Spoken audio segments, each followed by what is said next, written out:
Peterer. I'm director of a Holocaust conference at Millersville University, and I'm also professor of history, and I have honor today open the Holocaust Memorial Night. And we have two parts at Holocaust Memorial Night. At first part, Holocaust survivor Linda Schwab will tell you how she did survive the Holocaust and about her immigration experience in the United States.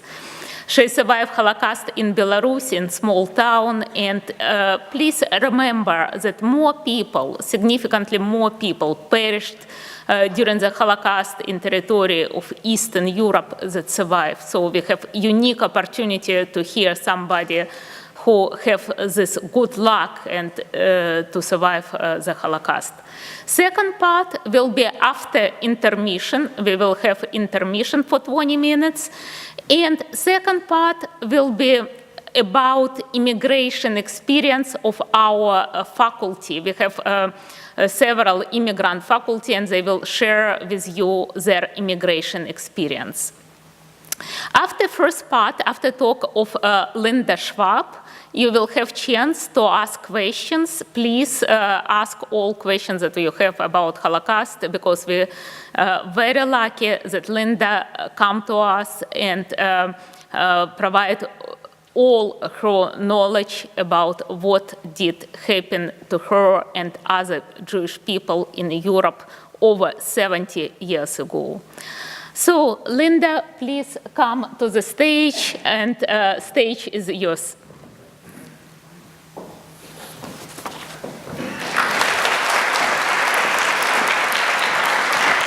Is this on? Is it on? Oh my goodness. My name is Linda Schwab. Can you all hear me? And I am a Holocaust survivor. And I'm about to tell you all about my life. It's not easy for me to talk about me and spill my life in front of all of you, but I will do my best to tell you. And everything that I tell you, I think I remember it all, but I think a lot of it may be that I remember my parents telling us about it and talking about it. And so please bear with me. I was born in December of 1935 to parents in a little village called Miadziel. Now, my immigration papers say, my naturalization papers say, Vilna, Poland. However, that's not really where I was born. It was outside of Vilna. It's about an hour away, probably. And that's where I was born. My mother's family came from Vilna. Her father was a rabbi, and she had sisters, and even though he was a Lubavitch rabbi, but he was a very modern rabbi. He educated all his daughters. I remember my mother saying that she went to the university there, and my one aunt was a nurse, and so that was not unusual for rabbis. She was introduced to my father, who came from Miadziel. Actually, Svinchan was the name of the village.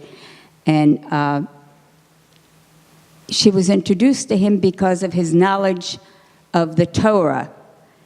And so therefore, he was okay for her to date him or to court him.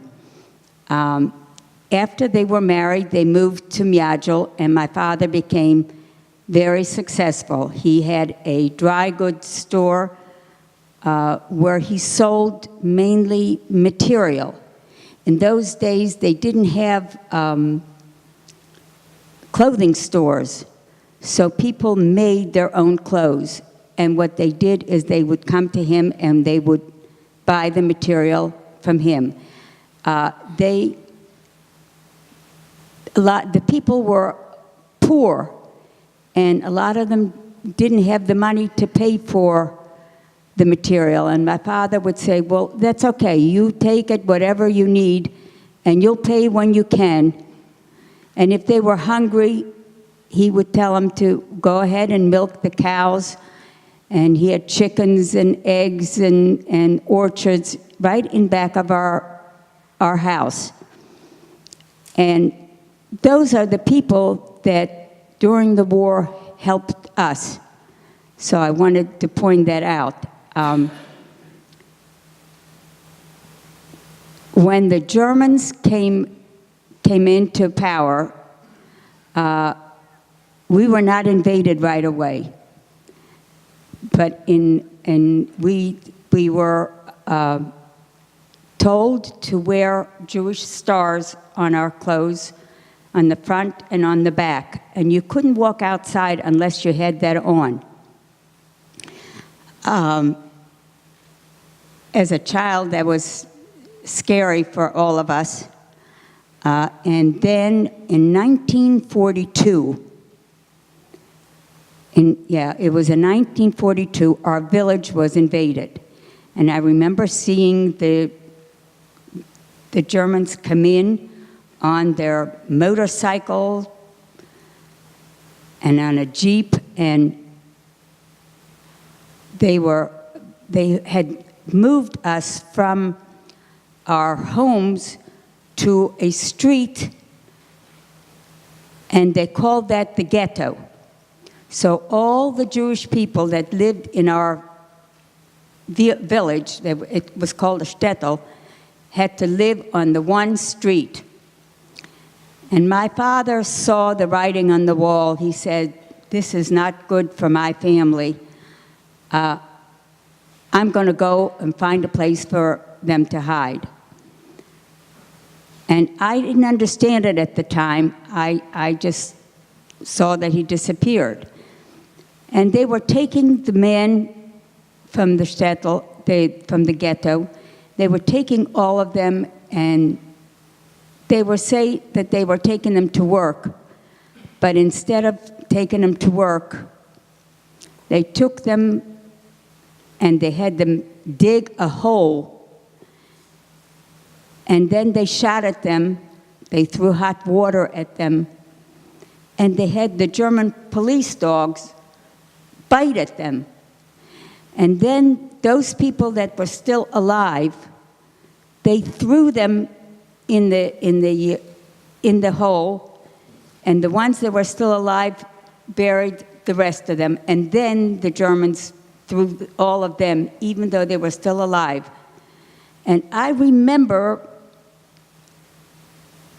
being a little girl standing at a window with my aunt and my mother, my two aunts and my mother, and they were screaming, they were yelling, they were crying, they were pulling on their hair, and they kept saying, I kept saying to them, Mom, I want to see, I want to see, I want to see. And my mother said, no, no, no. But I kept persisting, I kept pulling, I remember that distinctly, pulling on her skirt. Eventually she picked me up, and I looked out, and I could see the ground was still going up and down the mound. The people were still alive. They were shooting right into the mound, and we were sure that my aunt's husband, both of them, were in the group, and we thought our father was there too. That was our first introduction of what was to happen. After that, we were all very obedient. I had an older brother, 2 years older than me, Harold, and I had a younger brother, 2 years younger than me. And I just can't imagine how we all, as children, didn't cry, didn't demand anything. We were just obedient. That night, my father appeared at the ghetto, and we looked at him as though he was a dead person came to life and came for us. He says, we're leaving, we're leaving, we're leaving. And we just stormed out the door. And on the way out, I remember losing my shoe. And I picked that up. There are certain things you just don't forget. My father said to us, let's go back to our house and get some warm clothes for the children. And we did. We went back to the house and we got some clothes. And while we're in there, the SS came in and they screamed at us, "Raus, raus, raus, you must leave." And my father, I think, tried to get away from them. They were by then drunk. So we didn't know what they were going to do. And as my father tried to get away from them, the SS shot at him. And he fell to the ground, and the blood started to come out. And imagine, here we are, little children, seeing this in front of us, our father just, and you couldn't even bend down to help him, to check on him, to cry, we just had to keep on going. They just kept saying, "Raus, raus, raus." And they took us back to the ghetto. About an hour or two later, maybe, my father came back. We could not believe this. He was shot on the ear, and apparently a lot of blood came out, and they thought he was dead. After they all left, he dried it off, and he got the bleeding to stop, and he came back to get us. And by then, we didn't stop anywhere. We just kept on running into the forest. We were in the forest, and then my father had arranged for us to go to these people's house. And we did. We went to the house, but you have to understand that these people were afraid to keep Jewish people in their houses, because the Germans would tell you that if you're aiding any Jews, you're going to be treated just like them. And they would kill them just like they would kill us. So they were afraid. So then we went to another friend's house. And of course, again, the same thing happened. And then we went to this man's name was Alexander. And he kept us in his basement. And when I'm saying basement, it was like a cellar. There was no floor on there. And he put down a plank of wood, and we were lying on that plank of wood. Now, this Alexander didn't have enough food to feed his own family, no less to feed all of us. We were 5. So my father would go out at night and beg for food to other people that he knew. And one day he came across this house, and the man said, "I saw your sister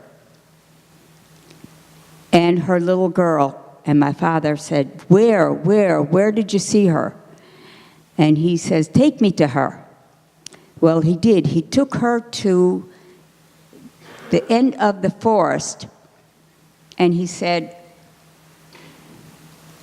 "This is where I saw her." And sure enough, there she was, just sitting there waiting for someone to just take her away. She and her little girl. Her daughter was maybe a year younger than I was. And she couldn't believe that my father appeared there. Anyway, he took them to be with us, so now we're 7 people in this Alexander's house. And one morning, his sister came to his house and she says, "Alexander, I heard you're keeping Jews." And he says, "No, I'm not." And so she left. She came back the next day and she says, "You lied to me. I know you're keeping Jews, and tomorrow I will bring the SS to your house." When she left, he came down and he said, we all had to leave. And he took his horse and we all went into the forest, deep into the forest. And he helped my father dig a cave like a huge trunk of a tree. And they dug deeper into there and deeper and put some wood around there. I don't know if any of you saw the movie Defiance, because in that movie they show these Zimlankas, they're called. They're like cave-like conditions that people had survived. And actually, we survived in the same forest where this movie was filmed. We were not with them. This forest was a huge, huge forest, maybe 100 kilometers, but we were at another end. And he dug out all the dirt that they dug out.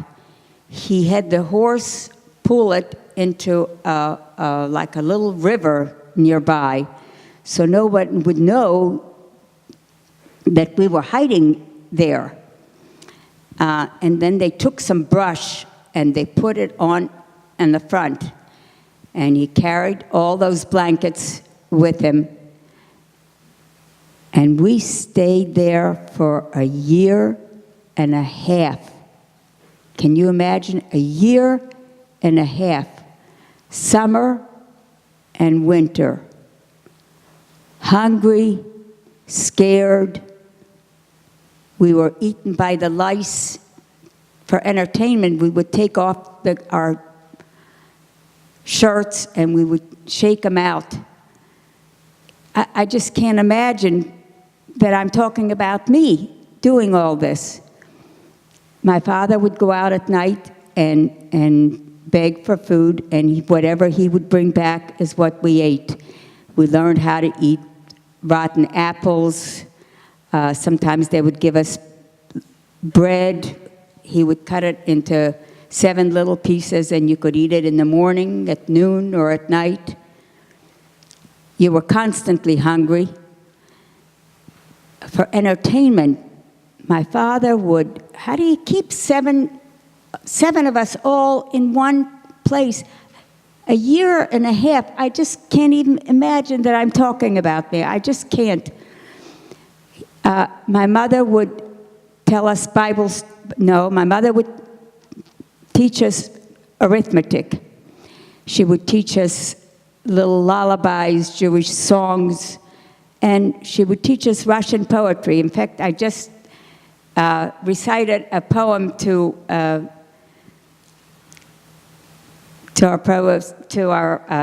doctor, and she said, yes, that was true word for word. Now I remember the words, but I can't speak the language anymore. My father, by the same token, had a little Bible, and every day we couldn't wait for him the light to go on, to come up. He would go towards where there was some light coming in, and he would read stories from the Bible and elaborate on it every single day. We looked forward to that every single day, because at night he would go begging for food for us. This went on till one day when he was out at someone's house. He said, they heard on the radio that the Russians the Germans are retreating. They are losing the war. And so the news was that they were burning everything in sight. They're not leaving any cattle, houses, horses, everything. And in fact, they're going to go through the forest. Up until now, they were afraid, I think, to go into the forest because there were a lot of partisans there. And there was another thing. It was difficult for my father to hide from the Germans, but he also had to hide from the partisans because they needed all the men to help them do the underground work, and he needed to help us. So it was a double whammy.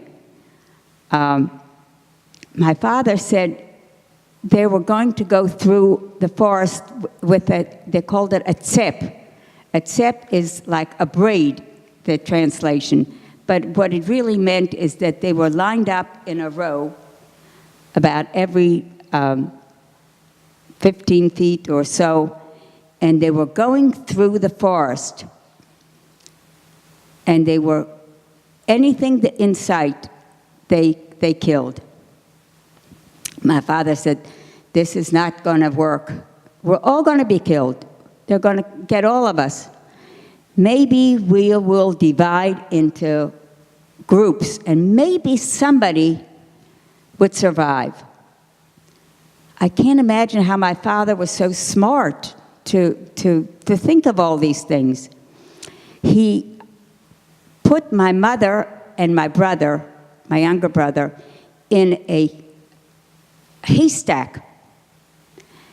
And he put them in there, and he said to them, don't leave until you hear from me. And he put my aunt and my cousin in another haystack. But he couldn't find a third haystack. And so he found a pile of brush, and he put the blanket underneath it and put my brother and I there. And I remember him teaching my brother how to whistle. So if he goes to check or if he goes anywhere, he can find his way back. And so we stayed underneath the brush, covered up with a blanket, and just laying there. And now there's no food, there's no water. You only had the blankets to cover up with. And we're laying there waiting for them to come by. And this is going on and on and on. And finally, my father said, I hear noises, and they're coming from the area where my mother was. So he whispered to us, he thinks that they may be safe. He didn't hear any shooting. And as they were approaching us, we lay there so still, so quiet. All I could see was the German boots getting closer. And I could hear one of the soldiers saying to the other one, Wiener der Frühmorgen, weiter in die Welter, weiter in die Sunken, which means as soon as the morning comes, again we are in the forest, in the marsh, in the wet. In other words, they didn't want to do this either, but they were in the army. This is what they had to do. But as they were getting close to us, and I'll never forget that sight, there was a command, Einschließen rechts, turn to the right. The boot that was coming right at us turned to the right, and the next one turned to the right, and there we were, omitted, right there. An act of God. I mean, I can't imagine it being anything else. It had to be an act of God. They bypassed us, and again, we didn't move. A few hours went by. We think it's a few hours. We don't know. my father thought he's going to go check on my mother and see if they were still there. And they said, yes, we're here, we're here, we're here. And then he left. He says, don't move, don't say, so far we're okay. Then he went to check on my aunt.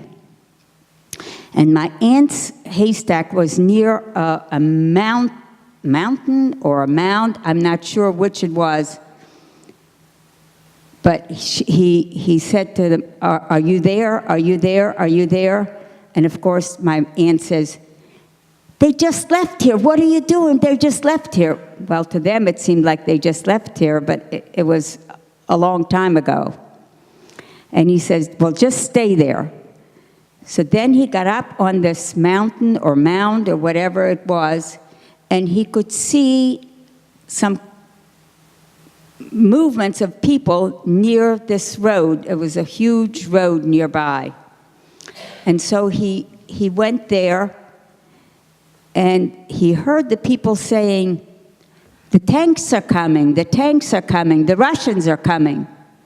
And with that, he went back and he gathered all of us, and you have to picture this. All of us no longer hungry, no longer scared. We're all running towards the road. And I remember telling my mother while we were in the Zemlanka, Mom, we're going to be freed. And she said, yeah, honey, yeah. When? I said, I don't know when, but I do know that it's going to be a warm day. And it was so. It was a warm day when we were freed. After that, we went to find our house. And our house was already occupied. It was occupied by the Germans, but I don't know what they used it for, but there were people there, and so we found another empty house. And we stayed in that house, and we were in Miagel for some time. I don't know exactly, but my father became very important in our shtetl. And he said, how did he become so important? Being a smart man, he helped them to get sap from the trees. And I don't know what they used it for, but that was very important to them. Also, he became, they came to him and they knew he was a smart man. They said, his name was Hendel. So they said, Hendele, what do we do with the cows are all dying? And as I said, my father being a smart man, it was a hot day. He opened the hoses, he hosed them down, gave them lots of water to drink, and in a week, they all became well. Well, my father became very important. And he said to this Alexander, he's telling them all this, and Alexander says to him, Hendele, don't stay here. These Russians are not any better than the Germans were. Don't stay here. Don't stay here. So my father said, well, I can't leave. My sister is in Siberia somewhere where she retreated. He says, I have to go get her. By then he asked questions, and he knew where they took the people where the Russians kept all the people, and that was in a work camp. And so he prepared papers that would allow him to go there. And I don't know how he did it, how he went on the train. He also went to Moscow, where my mother had a sister, and he found her. And he said, we're going to leave, he says, and we want you to come with us. And she says, no, I can't leave here, because her son was married to some relative of Stalin. And if she left, they would all be killed. And so he left there, and he found my aunt in the work camp in Siberia somewhere, or wherever that was. And when my aunt saw him, she says, "Hendelev, what are you doing here? They're going to keep you too." And he says, "No, they won't. If they keep me, they will have to answer to these people. They'll put them in jail." And believe it or not, they let him go. And they let her go with him. So now when we got back, my father put us all on an empty cattle car train. And he took along with him a lot of cigarettes and bottles of vodka. And he figured I don't know where his wisdom came from. Every time the train would stop, he would direct it to go towards Lodz. Lodz was a big port. And we were being prepared to go to Israel. How do we get there? That's another story. We don't know how to get there. But Lodz, and when we got to Lodz, we got to Berlin, I think, was the next town. When we got to Berlin, it was just the end of the war in Germany, because that ended a lot later.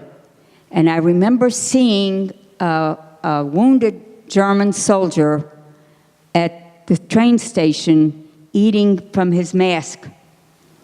So a lot of it I remember distinctly. We got to the Russian zone, and my father said, "We can't stay here." We moved to the French zone. It was just divided into 4 parts, and then we moved to the American zone. And once we got to the American zone, we got on a train, and we went to Munich, which was American. And in Munich, they said that they had displaced people's camps. And we found a camp in displaced DP camp, they were called. And we lived there for over 3 years. And in that camp was the first time I went to school. It was run by American soldiers. I recently spoke at an Armed Forces Day and told them how we were kept by the Americans. They fed us cafeteria style. They gave us care packages. I don't know if any of you remember, or maybe your parents, making up care packages to send to Europe. I remember getting one. I had a lot of friends, and we were being prepared to go to Israel. But at that time, it was very dangerous to go to Israel, because Israel was not a state yet. It was under the English, and they didn't allow any immigration there. So you had to go by way of Cyprus. And in Cyprus, the Israeli underground would come with little boats and smuggle the people into Israel. And my father said, "No, I didn't save my family from Hitler to lose them in Cyprus." And so he applied to go to Argentina, to Canada. And my mother remembered that she had a cousin that lived with them before the war. They lived in the same house together. There were 4 of the children, and the father had come to the United States, and he said that he would call for them when he saves up enough money. And he did call for them, and we knew his name was David Schwab. And my mother wrote a postcard to David Schwab, YMCA, Binghamton, New York. That's all we knew. And somehow or other, he did get the card, and he says, "Oh, I know who this is. This is my cousin Rivka. I have to bring them here. I have to bring them here." He went to Washington, and at that time, there was the McCurran Act. I think it was, you had to have so many, a percentage of so many Jewish people were allowed to come in according to how many, I don't know exactly, but there was a problem. So he went to Washington and prepared papers for us to come here, and he said that he would be responsible for us to be here. And that's how it was. And I remember being on the boat for 2 weeks. The name of the boat was General Blake. And I was on that boat for 2 weeks. And I remember seeing the Statue of Liberty when we finally got there, because I was sick for 14 days. We were on an army boat that had cots that folded up and down. I don't know if you would understand what that is. And because I was little, I was on the top bunk. And I never slept there because I was always on the floor. And anything that fell down, I had. And I couldn't eat anything anyway because you're just so sick. But when I saw the Statue of Liberty, I was liberated. I was truly liberated. In fact, I wrote an essay on what freedom meant to me when I was a senior in high school, and I won first prize. And I had to read it in front of the television, and I was very nervous doing that. That was me reading the essay here in the United States.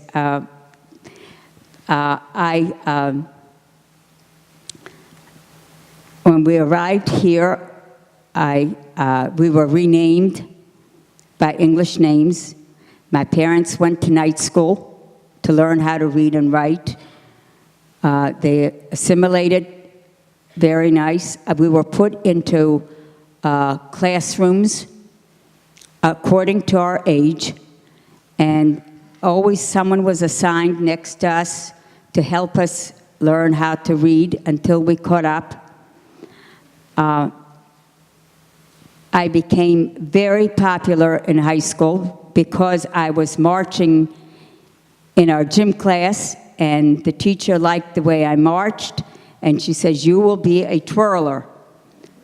I didn't know what a twirler was, but she says, "You'll learn how. I like the way you marched, and you'll fit into the uniform."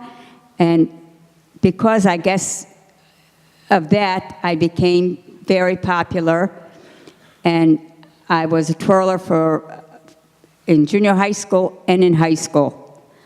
I loved school. I loved the United States, and I just loved. I could have been a spokesperson probably I still could, because I really do. We don't know how, we take it for granted, but we shouldn't, because we have a wonderful life here. There are so many things that I should tell you. I did everything in sports. We had an organization, it was called Seminar, and they took 10 girls from each class, and we kind of like ran the school because we did all the intramural sports, and if you had to skip classes, my grades were always high that I could make up. As I said, I just loved life. I met my husband when I was a senior in high school. He had just come back from the service. And I knew that he was going to be the one that I would marry. And after high school, I went to business school to learn how to take shorthand and typing. And while I was doing that, I got my hand caught in the car. And I could no longer do shorthand or typing. So my husband says to me, well, what do we have to wait for? Let's just get married. And we did. We got married. We had 3 children. And he was wonderful. I had a wonderful life. And then, lo and behold, he got sick. He had cancer. And he was sick for about 3 years. And he passed away. And it was a sad ending to my wonderful life. I was alone for about 2.5, 3 years maybe. And then I met up with the man that brought us here, David Schwab, his son, who had recently lost his wife also to cancer. And we were married for 23 years. His family became my family, and I remember my brother, as active as I was in Harrisburg, he was very active in Carlisle. They lived in Carlisle, and they had a war college there. And he was active with all the Israeli soldiers that used to go to the war college. And they used to invite him to come to all their activities that they had. And after the Iron Curtain was lifted, he met up with the colonel from Belarusia. And when he told him that he was, he came from there, he says, why don't you go and see where you came from? It's a different country now. And they did. They both went, and this colonel's wife met them at the airport with their name on it, and they took him to see our village, our small village, Miajo, and he didn't recognize, everything had changed. And he saw a very old lady with a babushka on, and he said to her, any Zids, any Jews left here? And he said, yes, there is one. And I think on the pictures there you will be able to see there was my brother there and the Alexander. And anyway, I'll tell you the story. If there's, no wait, no, I lost my thoughts. Are there any Zids left there? And he said, yes, there is one. And so he showed him where he lived, and his name was Monis. Anyway, Monis showed him where we hid out, and he saw this young man walking with a knitted cap on, boots on this dirt road, and he says, oh, I'm going to talk to him. Maybe he'll be able to tell me.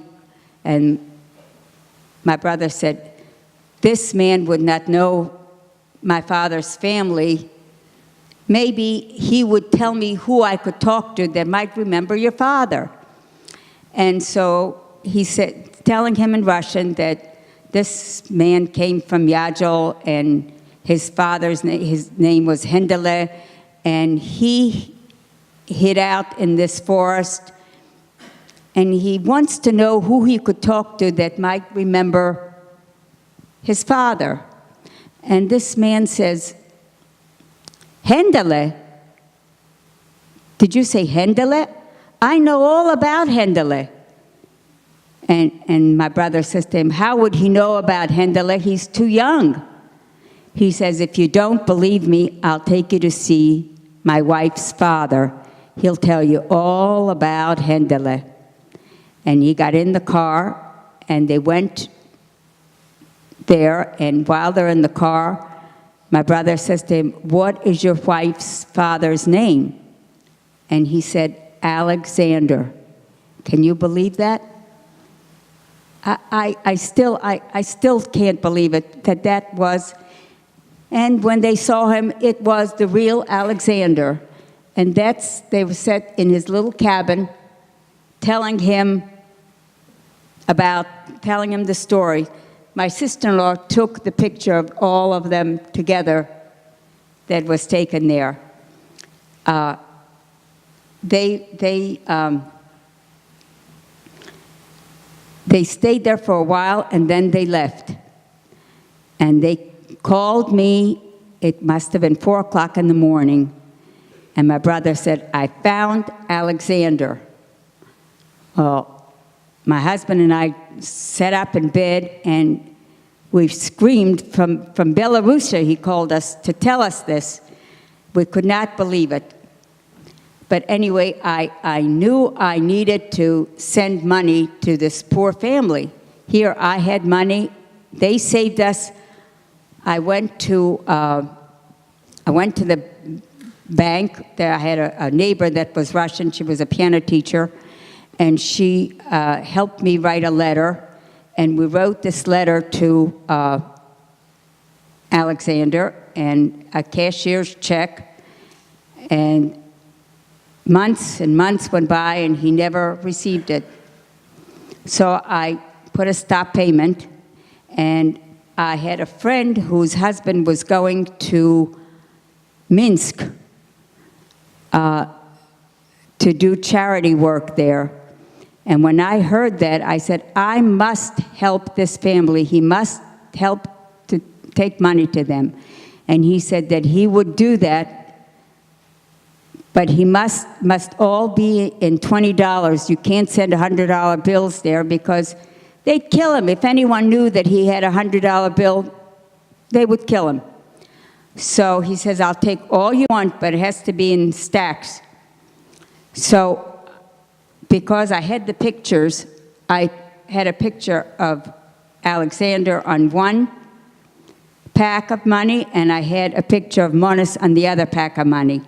And I wrote a letter to Alexander that in order for me to know that he received this money, to please write and tell us something about my father. And I thought that that was a good idea because you don't know what people can do for money. And I send the same thing to Monis. And I have a letter that I don't think it's up there, but you wouldn't be able to read it anyway. It was translated. He thanked us he did receive the money, and then we sent more money again through the colonel, the Belarusian colonel. We sent money, and he at the end of the letter, he says, and if I'm well, I will wait for you, Linda. If I'm well enough, I will take you to see all these dear places. But he's died since. Let's see if I forgot anything else. After my grandchildren finished their Hebrew education, I promised them that I would I wanted them to continue their education. So I promised them that I would take them to Israel. I would take them on the March of the Living, which is a week in Israel, and first it was a week in Poland to see all the concentration camps. And that appealed to her. She says, I want to go, I want to go. And I took 3 of my grandchildren to see this, and it was unbelievable trip. It was very, very tiring because you would get up in the morning and you would just sightsee, not pleasant sight scenes, and there were lectures. And I remember the very first time arriving in Warsaw at the airport. And I'm sitting there at the airport waiting for our next command where we were going. And I see these people walking by. And I have to tell you this little story because it's interesting. I saw this face, and I knew this face, but I couldn't put it together. But I jumped up, and I walked over to the lady, and I said to her, "Where are you from?" And she looked at me, and she says, "LA." And I shook my head, "No, that's not what I wanted to know. What is your name?" And she says, "Paula." And the bells went off in my head. I said, "You're not Paula, you're Pesce." And she looked at me and she says, "How do you know me?" And I said, "I'm Lila." She was one of my friends in the DP camp. And I remembered her. Well, I didn't see her until the very end of the trip because she went with her group and I went with my group. But that was a wonderful trip. I later on had a reunion with her in Florida as she came. We had a 60th reunion, I think, and a lot of survivors that I knew and a lot that I didn't were there. And she lives in Canada. No, her friend lives in Canada, and they were all there. It was a wonderful, wonderful trip. Let me see if I missed anything else. We also had Independence Day there, and we had the Remembrance Day. And this brings me to why I'm here today. This is a very important time of the year, because this is when the Yom HaShoah is, when we were liberated, and the next day is Independence Day. Israel became independent in 1948, and this is when it was liberated. And I was there 3 times. I was in Israel during this time of the year, and it's very, very memorable for me. It's the one day where everything stops in Israel. You can look out the windows and see the cars stopping, the people going out and saying a prayer. And the next day, it's singing and dancing, and the opposite of everything that we went through so far was going on in Israel then. So the second part of the trip was very, very happy trip. Okay, let's see, what else did I miss? Any questions?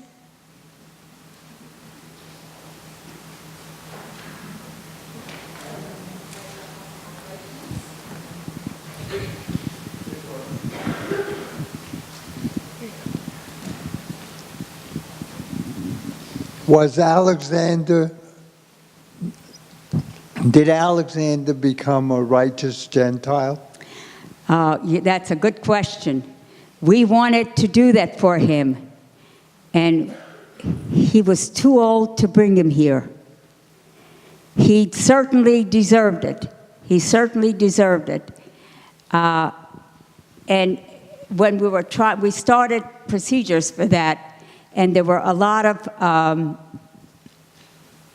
paperwork that would have had to do, which we didn't mind doing, but he declined because of his health. I am now in the process of writing my memoirs, and Todd Mealy, his mother, is here, and he is going to have it all written one day. And so you'll be able to read all about me and read all the things that I didn't tell you in 1 hour. Any other questions? I might look calm, but believe me, my knees are shaking. My insides are just turning. Yes? Did your parents talk often about what happened when you came to the United States? She asked, "But did my parents talk often?" The 3 years that we were in the DP camp, everybody talked about this. Everybody. I did, my brothers did, everybody there. Everybody in the DP camp was looking for relatives.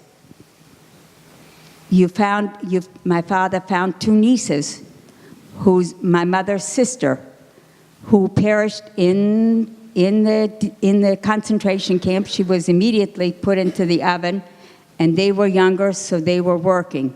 But he found them and he brought them to live with us. When I got to the United States, I said to my mother, "No more talking about the Holocaust. No more. It's a past. I want to be American. I want to have friends, American friends. I don't want to talk about it anymore." And I didn't until 1992. My husband said to me, "I was asked many times to give your history to our Jewish Community Center." And I said, I will, but I hadn't done it. And he knew I was going that morning. I had an appointment with her. He says, "If you're not going to go, I'm taking off work. I'm taking you." I didn't have a choice. I had to go. And I did go. And the next time I talked about it was in '92. A Catholic school in Harrisburg was learning about the Holocaust, and the lady that had interviewed me called me and she says, "Linda, you must go. How can I send anyone else to this school, to these children, who won't understand what they're saying? You must go. You were their age when you came here." And I was. I was in 7th grade, they were in 6th grade. And I went. And I'm standing here now talking to you. I was like that then, only she sat next to me, and she said, "I will sit next to you, and I will ask you the questions just like I interviewed you. And you tell the people, you tell the children." And the doors were open, the windows were open. There were people all over the school. And I told them that was my first time. I also was interviewed by Spielberg. This was years later.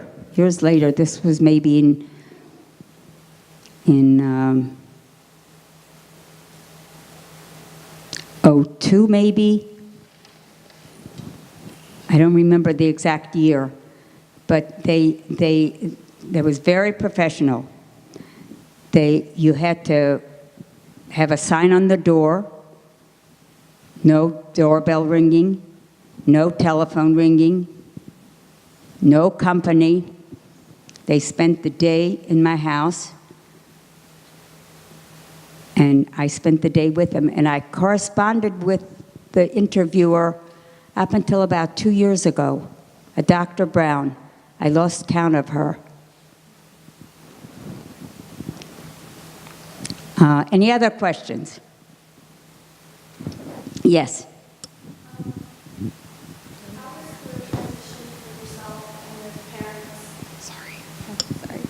How is the transition for yourself and your parents from the way that you used to live in the village with like the where you bought your own the fabrics to make your own clothing to the way that it was in America with like the food and not having to like have your food there but having to go out and buy it, like that transition from American life to the life that you lived in Poland and in Germany in the camp? Very good question. In Poland, we were quite wealthy. We had I had my own nanny. Each one of us children had our own nanny because my father and mother were both working in the store together. This was altogether new for us. We came here, my father worked as a janitor first. He didn't know the language. Then he opened up a little shoe store. He used to drive to New York and buy shoes and sneakers and sell them. And then he advanced to a little bigger store and a bigger store until he became self-dependent. My immigration here was wonderful. As I said, I love the United States. So anything that we did here was wonderful. I mean, I became, after I was married, I became a bowler. I used to have bowling leagues. I became a golfer. I was 12 times club champion of my country club. To this day, I'm playing golf in Florida when I go there in the wintertime. I love life. I just hope that I can continue to do it. I've had tragedies that have happened to me. Unfortunately, after all that has done, my oldest granddaughter, 26 years old, was murdered in her own apartment. I had a little boy that was my son's baby, 2 years old, died of leukemia. It was not an easy thing for me to get over. And I always said, dear God, you saved me from disaster. For this, to see this happen was beyond.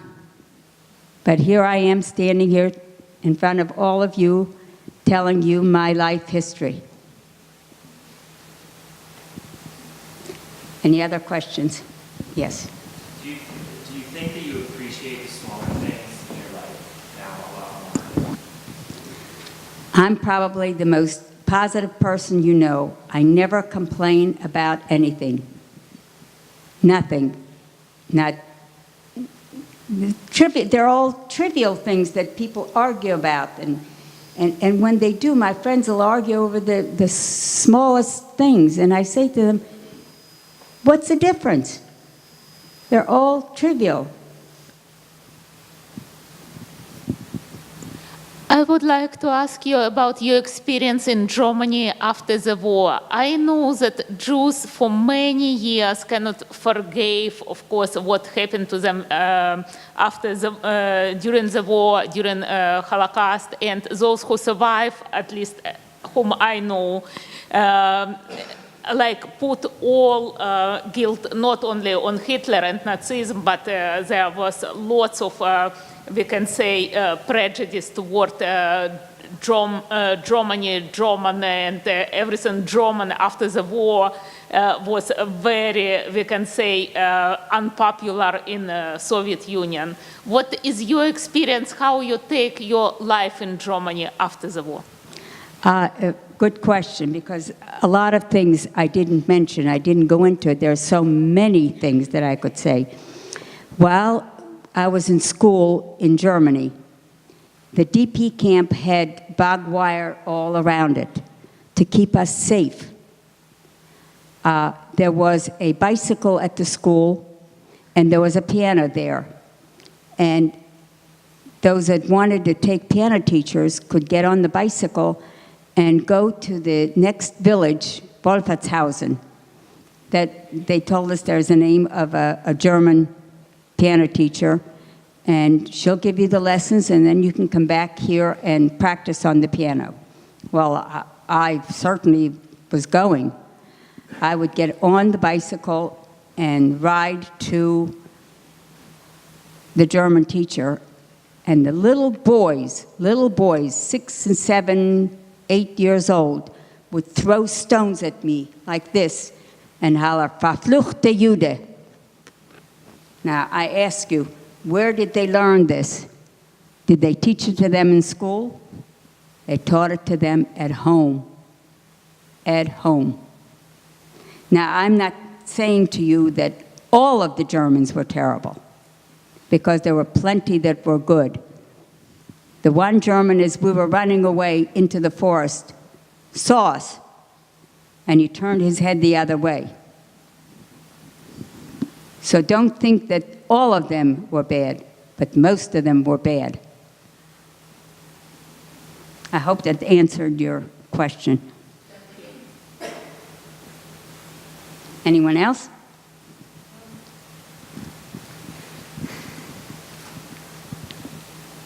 So I feel like today we see a lot of people who also seek refuge and who, from Syria, for example, and I feel like we count how many refugees we are able to take in, and it's very restricted, and I see a lot of hesitant and negative views about people coming in now.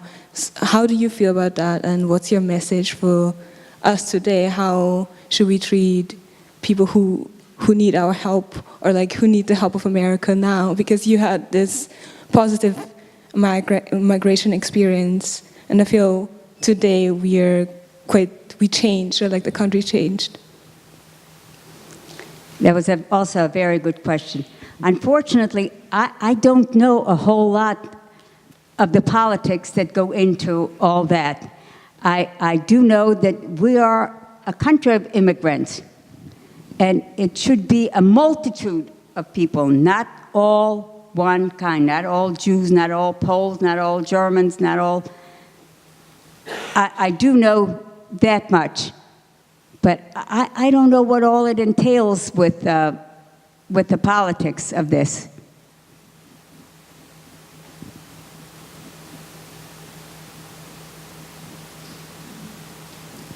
Yes. One last question from Sure. me. Do you have anything funny or insightful you could say from your childhood that maybe your mom or dad or a family member might have said to you that you remember now in Polish or in American from your childhood or anything?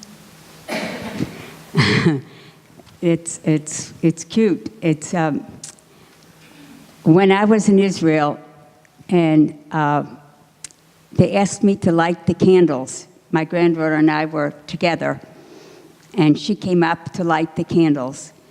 And they said, do I know any songs or any lullabies in Yiddish? And I said, well, I remember some of them, some of the songs, and they asked me to sing a song. So it's auf dem Pripetschok brennt der Feuerl und in Stub ist heiß und der Rebelle mit seine Kinderlach lernen alle Beis. Well, a lot of the children heard that in their homes.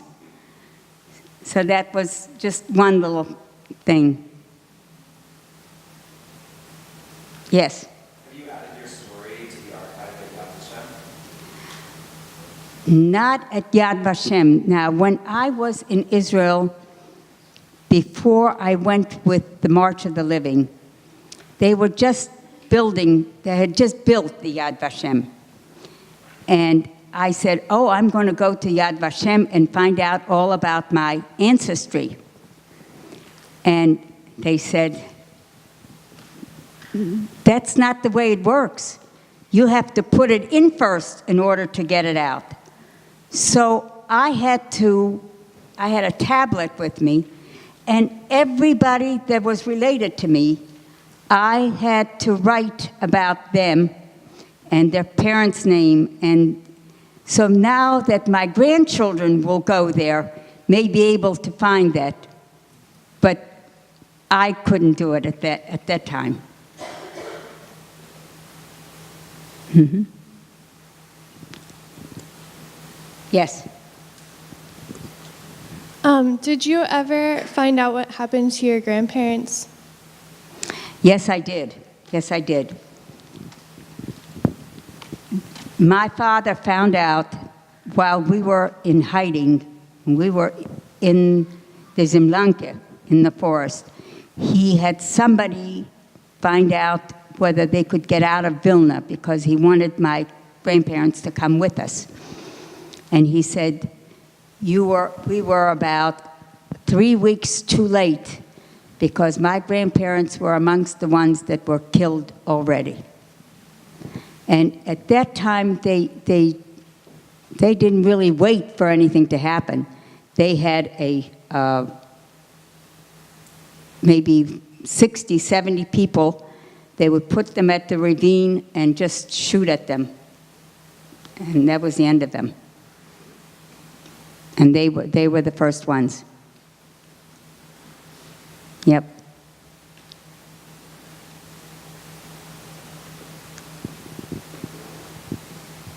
How many people came with you to America, and were you able to stick together once you came here and made a new life? Mm-hmm. We came here, just the 5 of us, and we did stay together, yes. My cousin, this is a little story, a little side story that I will tell you. My cousin Lily and her mother went to Israel. We were also going to go to Israel, but they left before us. She was married and she had 2 children. Now, I had visited with them many times, but my cousin Lily passed away about 15 years ago. And I have been writing to them, and the letters keep coming back.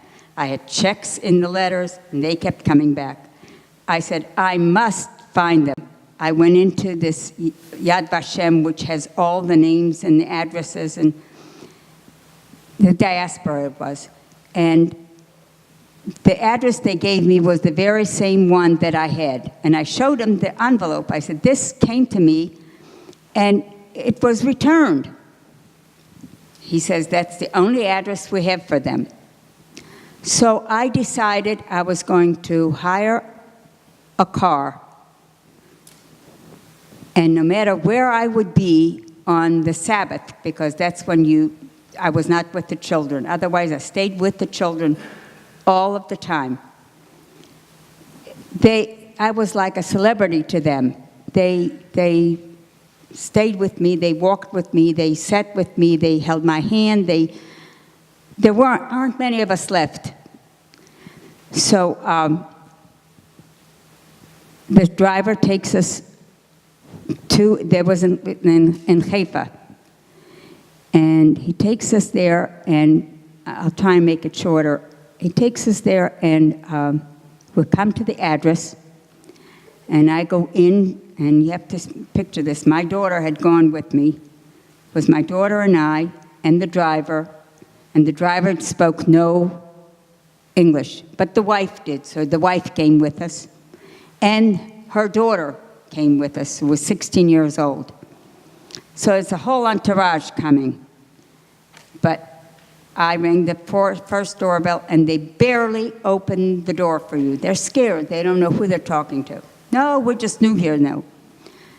I rang another doorbell, same thing. I rang 8 doorbells, and nobody would talk to me. Finally, the 8th one that I rang, it was an elderly woman, and I said to her, do you speak Yiddish? And she said, certainly. And in Yiddish, I said to her, did you know how long are you here?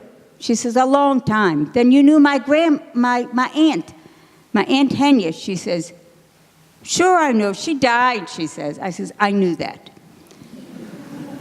And her daughter, you knew Lily? Yes, she died too. I says, I knew that too. But where are the children? Where are the son and the daughter? Nir and Smadar were their names. And she says, oh, they moved away. And with that, the lady that I rang the doorbell just before her comes out with a telephone book. And she says, I knew a boy that used to be friends with them and gave me his number. So I take my phone out and call him. Oh, he says, I haven't been in touch with him in years, but I know somebody that is still in touch with him, and he gives me his phone number. Okay, I'm like I call him. and he gives me Nir's telephone number. So I call him, and his wife doesn't speak English, and she doesn't speak Yiddish. So I used to speak Hebrew. In my little broken Hebrew, I made myself understand, and I needed to talk to Nir. She says he's very sick. He just came home from the hospital. They no longer lived in Haifa. They lived in another village. So he got on the phone, and he says his sister lives in Haifa and gives me her telephone number. Now I call her, and she gives me her address. I said, stay there, I'm coming to see you. So now we go with this in the Arab car, and he, again, you have to go around, it's on a mountain like this. And I saw the number, her address, on a building. So I said, stop, stop. Now you have to picture this. We're on a road, and I see the number, and I'm calling her, and I said, we're here, but I can see your number, but I can't get to you. She says, stay there, I'll come up to you.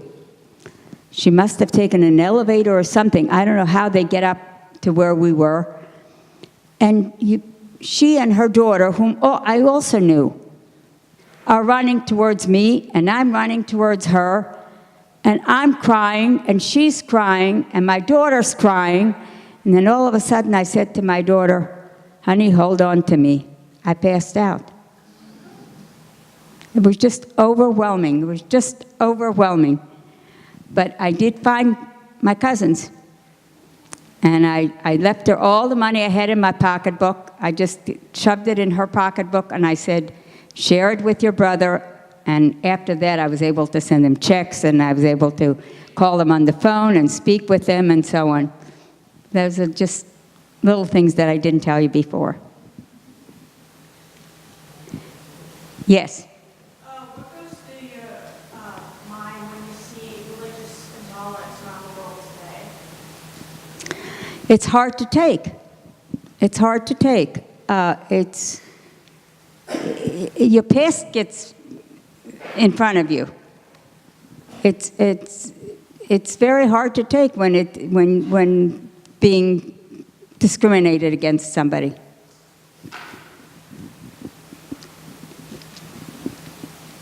Okay? Yes? How was your experience at Ellis Island and how long did you stay? Oh, our experience in Ellis Island.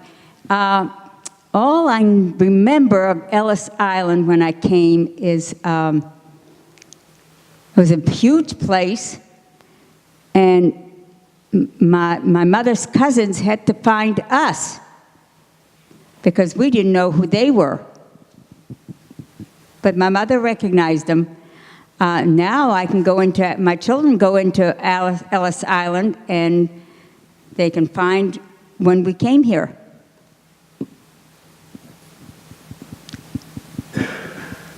That it?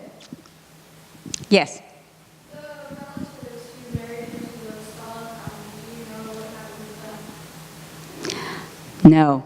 No, we never heard from them again. We did get pictures that they used to send, I think it was before the war, to relatives in Israel.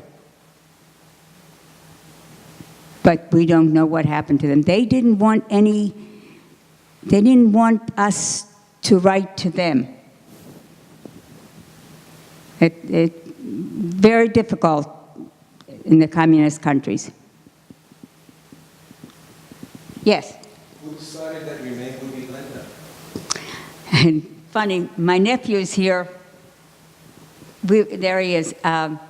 His mother, and we were all sitting around the table. And my father's name was Hendel, so she named him Henry. You all had to have American names. My mother's name was Riva, and that was her name, so she wouldn't change her name. My brother's name was Chaim, and she called him Harold. And my name was Lila, and she named me Linda, but she said in the past, when I grew up, she says, if I knew then what I know now, I would not have changed your name. My younger brother's name was Nochem, and she named him Norman. And that's who changed our names. Yes? I've read that a significant number of Holocaust survivors are financially in distress. Do you know anything about the condition of the survivors as a whole? Yes, I do. Yes, I do. And it is true. There are a lot of people, and you'll find them in areas where they congregated. A lot of them are in Florida. That they're sick, and they really can't afford to do the paperwork that needs to be done, and they're financially in distress, and they're not getting it. And the government is really, I think, Poland is now starting to give money, but it's so minimal that hardly anything. And they're just waiting, I think, until the people die, and less to give. I work with an agency at the Jewish Community Center in Harrisburg, and it's unfortunate that even though they can't afford it, and they need the help, they're reluctant to ask for it. They're so proud. But they need help. There are a lot of people that are in distress. Anyone else? Okay, thank you very much for having me.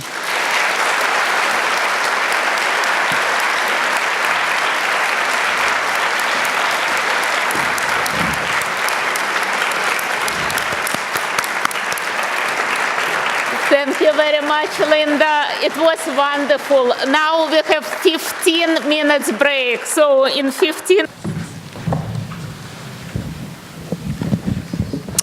So my name is Dr. Philippone, and I'm going to moderate the second half of our very powerful evening.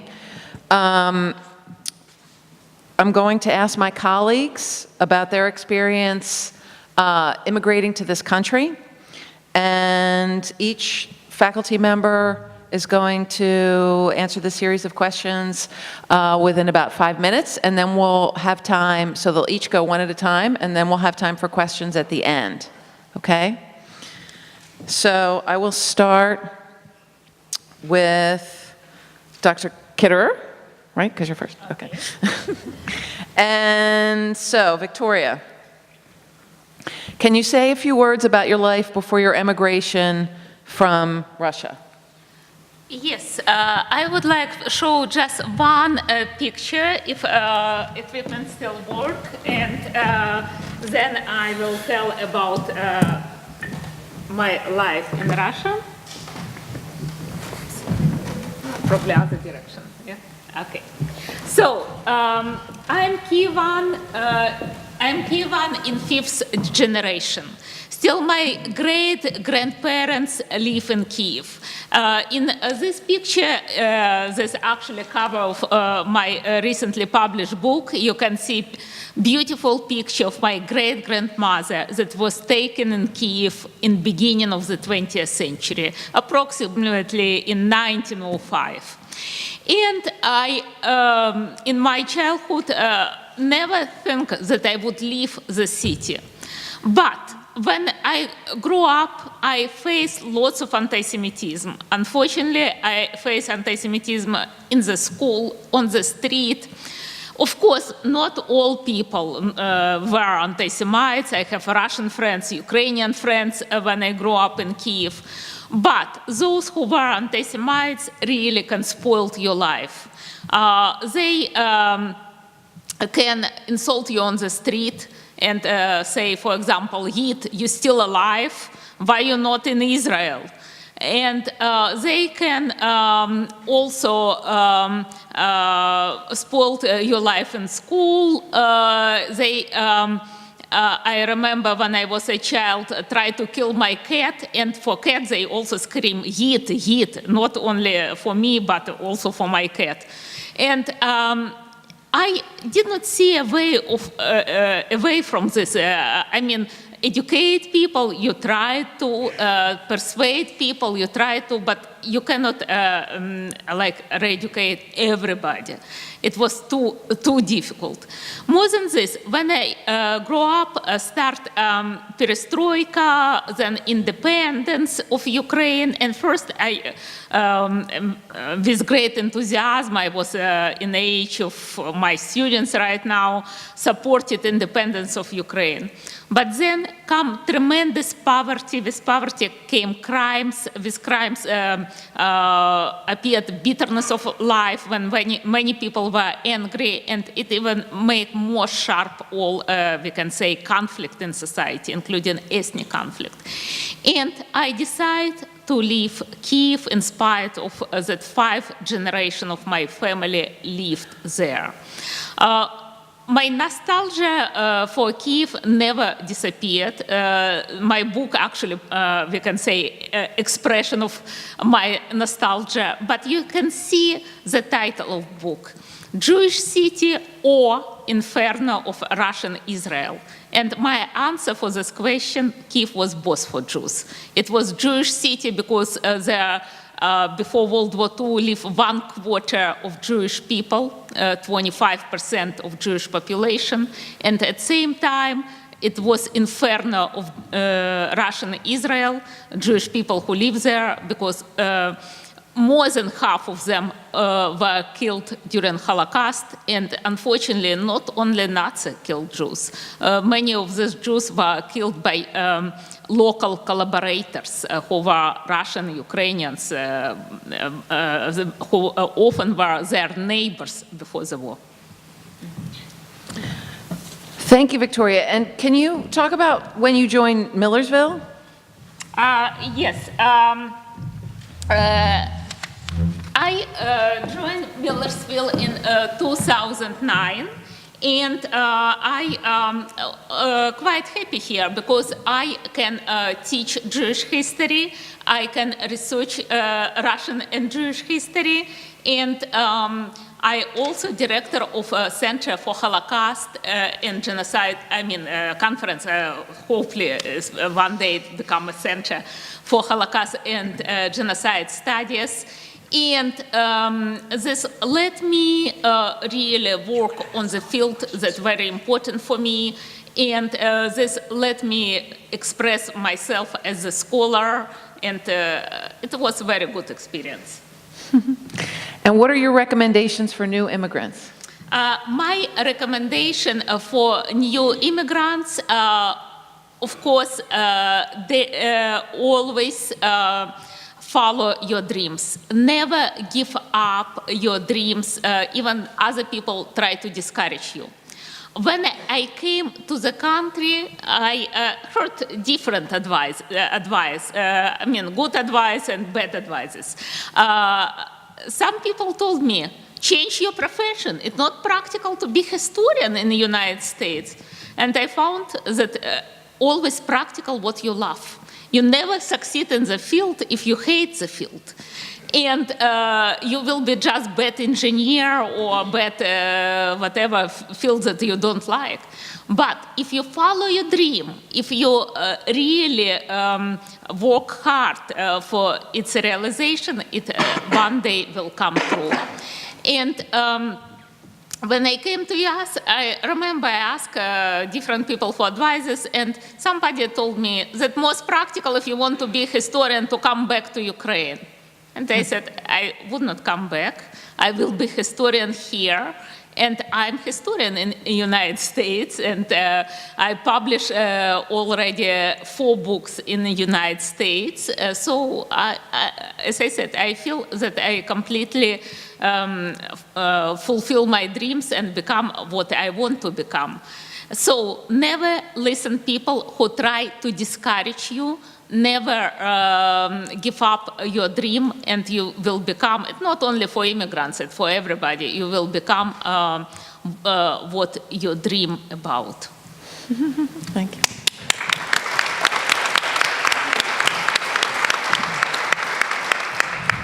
So next we'll turn to Dr. Adianga, who's in our history department. Can you, Onek, say a few words about your life before your emigration from your native country? Thank you. Can I use this? Or maybe I got to stand back. Well, you can use that. You might have to turn it on. Don't I sit. can help you with that. It's on. Okay, it's on.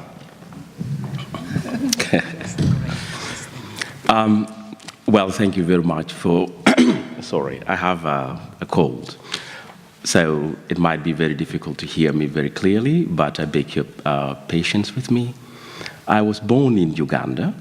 Uganda is located in Eastern Africa. It is a country that is right in the center, and basically the equator, which is the line marked 0 on the globe, cuts it into 2. And it's a beautiful place, beautiful in the sense that my early upbringing was in the urban center, as well as on the farm.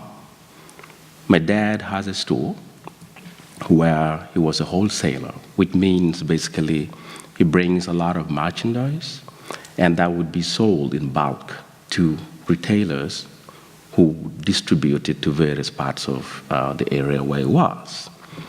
And sometimes I remember sitting in his store trying to help him, but I was almost, most of the time, asked not to do anything for the primary reason that I was very forgetful.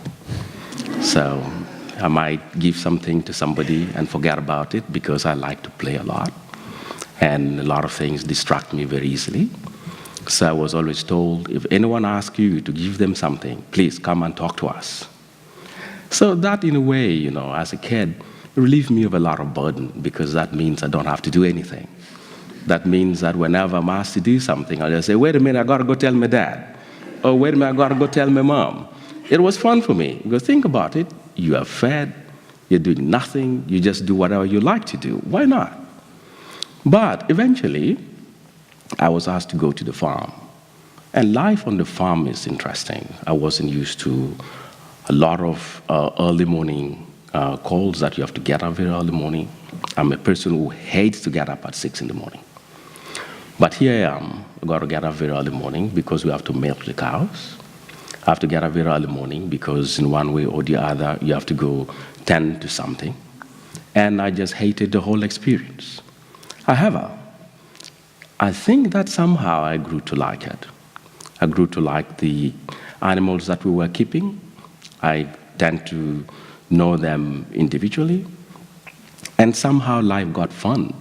I remember whenever I go off on the range, I would keep looking at flowers and ants and all sorts of different species of whatever, insects or lizards, or sometimes, you know, the worst of all, snakes.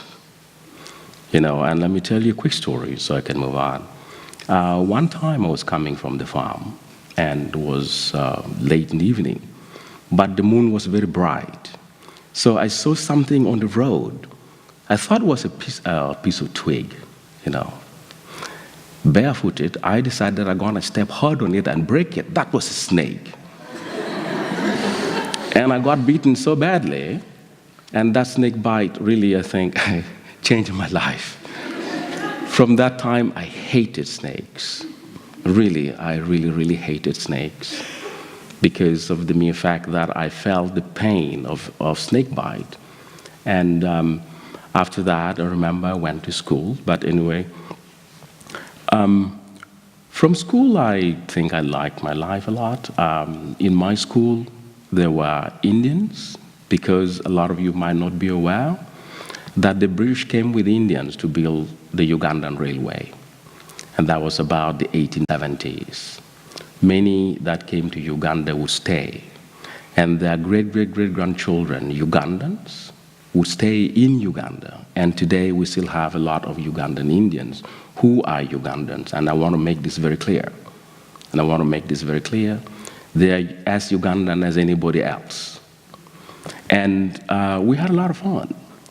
And again here, I like to eat. So, so my very good friend Singh, the mother is a good cook. So the rule was, if you eat at other people's homes, you make sure that you bring them to your house as well, because your parents want to know where you ate. And before you eat there, you got to ask them, are you going to eat at my house as well? Because otherwise you're going to get in trouble. So the rule of the game was, okay, we're going to eat at your house, we're going to eat at your house, we're going to eat at your house, and then all of us will go eat at my house, which was fun, because in one day you'll have, just for lunch alone, you might have 3 or 4 different types of food, which for a kid, you live for food. So that was the best company ever. And I had a blast. I have when I was little, all of a sudden I was told, and this changed my life. Idi Amin came up, and all of a sudden, my very good friends were kicked out of the country. And I felt awful, because think about it, and here, please understand me very clearly. As a kid, and you don't see skin color, understand here, you don't see skin color. What was important for me was food. What was important for me was the company. What was important to me was the time that we would spend together just as kids. So the idea of differences didn't really matter to me. We were different in terms of whatever skin tone, but never registered in my mind. I never thought for any moment of my life that the Indians had different skin color, because that is not how we talk. That is not how we identify people. That is not how in our families we talk about others. So I didn't know this general idea of skin color. But anyway, they left, and that changed my life. For the first time, I realized that there are people in this world that want to make other people's lives miserable. From that time, I realized very quickly that friends that you knew, friends that you lived with for a long time, anytime because of something called politics. And it is this something called politics which I didn't understand what it was. Because again, understand, as a kid, food, good company, and spending time together playing soccer or chasing something, going to the river or wherever, that was the fun of the day. The night closes, you go to bed, the next morning you wake up and back at it. So I realized very quickly that there's something called politics. And at the end, my mom sat me down and said, look, something called politics, when you have bad people with basically bad politics run by particular individuals who exploit this kind of sentiments for particular purposes, we're going to have people suffer. And I began in my life to begin thinking very seriously about what it means in terms of human relations, how enduring human relations can be when you have a leader without coming to ask you, do you want me to kick out your friend? Do you want me to separate you from your best buddies? Do you want me to separate you with people that you hang out with every day? And I didn't understand this. I'm like, but why can't they come ask us? I don't want him to go. Why can't they come ask us? But these are questions that my mom couldn't answer. My mom didn't even want to talk about it. At one point she told me, look, stop asking me questions. Okay. I went to my dad, he said, look, you were told not to ask questions. So I put it away, So in general, I then joined up with other friends and went to university. So that was basically my early childhood before I migrated from my native country. And can you very briefly tell us a little bit about your immigration to the U.S.? What was your experience? Just very brief.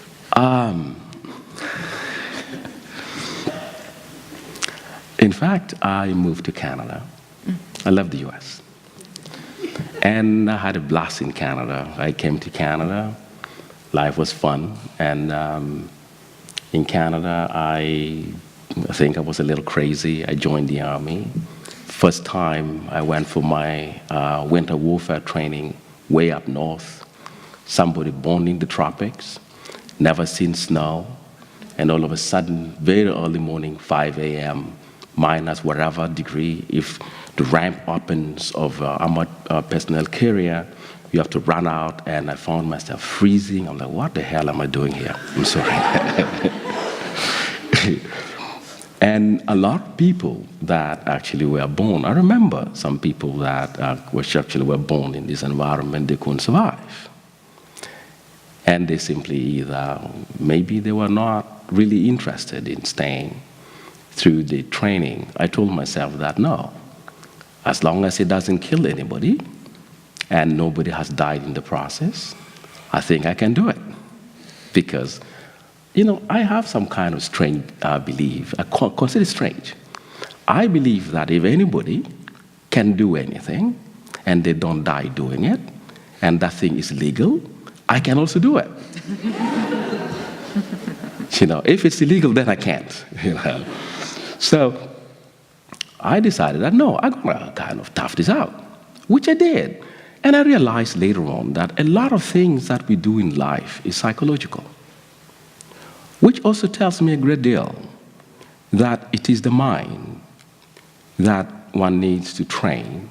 It is the mind that one needs to ensure they get the best of information to be used to overcome any situation. That they get the best of information to keep it well informed with the best of ideas to resist things that are negative, that could easily influence them to cause trauma to other people, like Idi Amin did to a lot of my good friends. But nonetheless, afterwards, I remember I was sent and I came to Quantico in Virginia.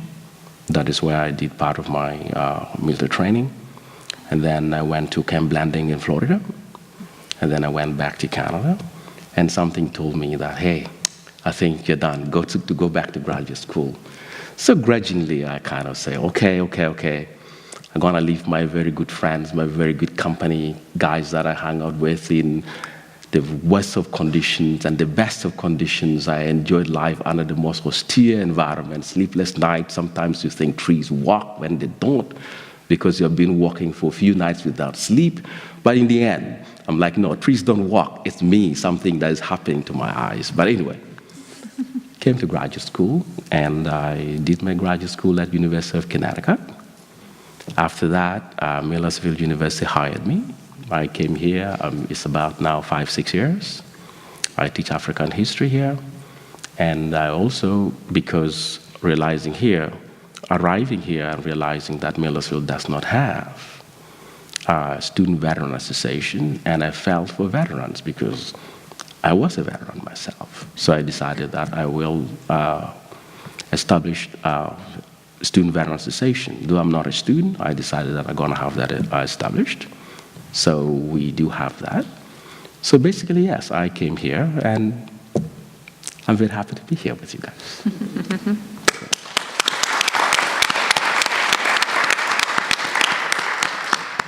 Thank you, Onek. So next we're going to talk to Dr. Herr, who is with Educational Foundations, and I think I'm going to grab that mic. Oh, or if maybe This one? Onek can pass it over. Oh man, how do I get this out here? Pull it up? Pull it out. Yeah, okay. There you go. Hi, my name is Ojoma. You can call me Pajama. It's nice and cozy. I'm from Nigeria, and oh, okay, thank you. Now I have to figure out how to get it done. Okay. I'm from Nigeria, and I'm a baby of 11 children, and I'm from a small family. So when I was a little girl growing up, my mom said that if you put a 10 on one side of the scale and me on the other side, the scale balances. And since she's not here to defend herself, I would say that's because I'm that good. I was a little bit of a tomboy. I actually did write like Victoria, I write books, but the first one I wrote was about my life. It's called Ojoma's Song, Becoming a Woman, Nigerian Style. If you need a copy, I'll give it to you free so you don't have to buy it. Yeah, I know. Anyway, I grew up in a very primitive village.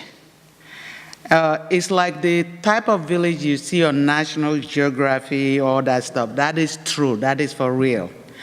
And because I was a little bit different, wild, and if boys climb tree and fall down, how come I cannot climb tree and fall down? What's wrong with that?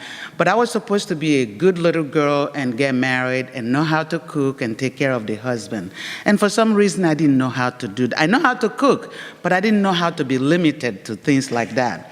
To make a long story short, as a result of that, I was put into school so that the teachers can beat sense into me. So I was the first girl in my region. When I say region, it's like more like Lancaster County type of region that actually graduated from sixth grade education. So I came to USA in 1987 with sixth grade education. Before then, though, since my brother told you about the snake, I have to tell you about snake story. We go to the stream and get water on our heads and bring it home. That's how we bring water home. Girls usually do it. So the women were running from this little river coming home screaming because of the cobra. So I figured, I was about 7 maybe. I thought it was a good thing to go and kill it. So I did. And then I came home and then my parents almost killed me. So I still didn't get it. I was helping. So anyway, so I'm actually not afraid of snakes. So since I guess battle with cobra and survive, I'm not afraid of snakes. But anyway, I had what is called arranged marriage when I was 15 years old. And if you get my book, you read that. And it was it's the cultural stuff that my people do at the time when I was growing up. My students will tell you that I'm 29 years old. So when I was a little girl, that's the tradition in the village. So your 3rd, 10th cousins will bring a husband to you. And unfortunately, as you can tell, I kind of didn't survive in that. Because if my husband, and I'll put it in quotation, was 12 years older than me, so 15-year-old and 27, you get a picture. If your husband say this is black, you're supposed to say, yes, sir, it is black. Well, based on what my mom said that I told you earlier, do you see me say that?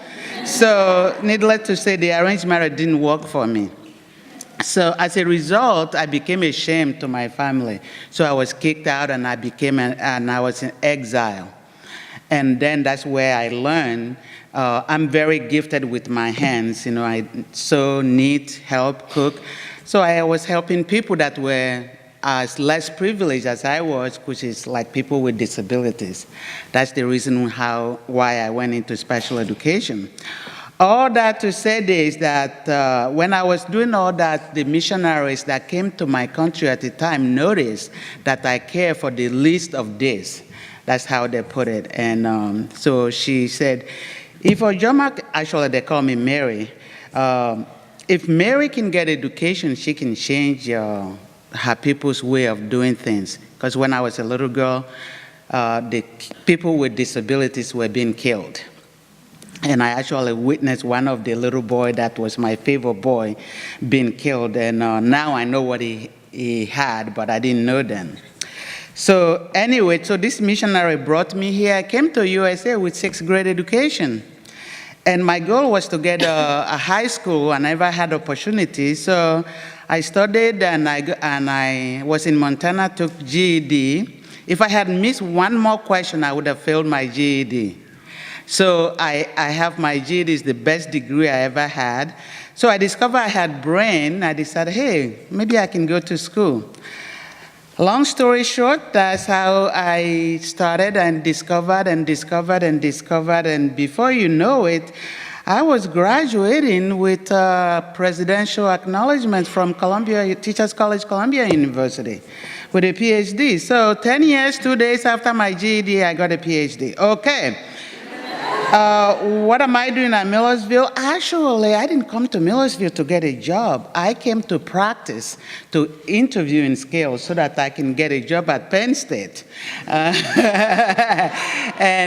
I didn't come, I didn't dress my best, so I came to practice interview. And I fell in love with the special education department here.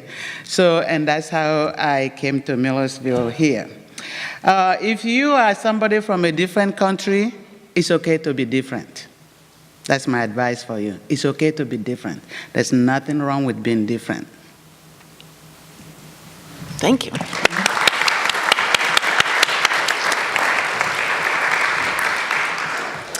So next we're going to move to Dr. Katapiyan from the mathematics department. And can you say a few words about your life before you came here, basically? Yes, setting up, because I have a little... Oh, okay. Okay. And I know...